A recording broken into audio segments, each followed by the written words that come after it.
লাগাইয়া পিরিতের ডুরি আলগা থাকি টানে রে আমার বন্ধু মহাজাদু জানে নয়ন তুলে সোনা বন্ধু চাইল যাহার পানে মন্ত্র ছড়া করে জাদু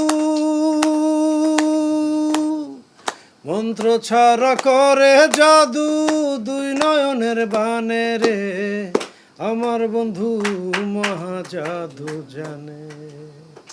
আরেকটা বিষয় একটু জানতে চাই, সানগ্লাস ক্যারি করাটা এটা কি বাবার কাছ থেকে? না না না না, এটা কারণ ওইটা হলে তো আরো অনেক আগের থেকে হইতো, কারণ উনি তো আমি তো জন্মের পর থেকে দেখতেছি ওনাকে। এইটা আসলে এক রকমের মানে রিসেন্ট লাইক লাস্ট 3-4 ইয়ার্স ধরে মানে জাস্ট ওই একটু চেঞ্জ, মানে অনেক বছর ধরেই তো পারফরমেন্স করতেছি, স্টেজ পারফরমেন্স। তো মনে হলো যে একটু এটা জাস্ট নিজেকে নিজেই একটু দেখতে ডিফারেন্ট লাগে। প্লাস আরেকটা রিজন হচ্ছে ইদানিং আমাদের দেশের তো এখন ধরেন স্টেজ সাউন্ড লাইটস এগুলো কিন্তু অনেক ডেভেলপ করে গেছে, মানে ইভেন্টসের যে আমাদের ইকুইপমেন্টসগুলো।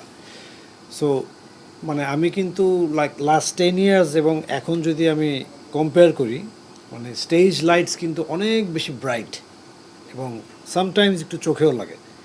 সো এইটার কারণে আবার মাঝে মাঝে যে বেশি ফ্ল্যাশ যখন করে তখন আবার একটু মনে হয় যে ওই মানে একটু ধাক্কা লাগে আর কি। সো ওইটা ইউজ টু হয়ে গেছে, এটা বেটার।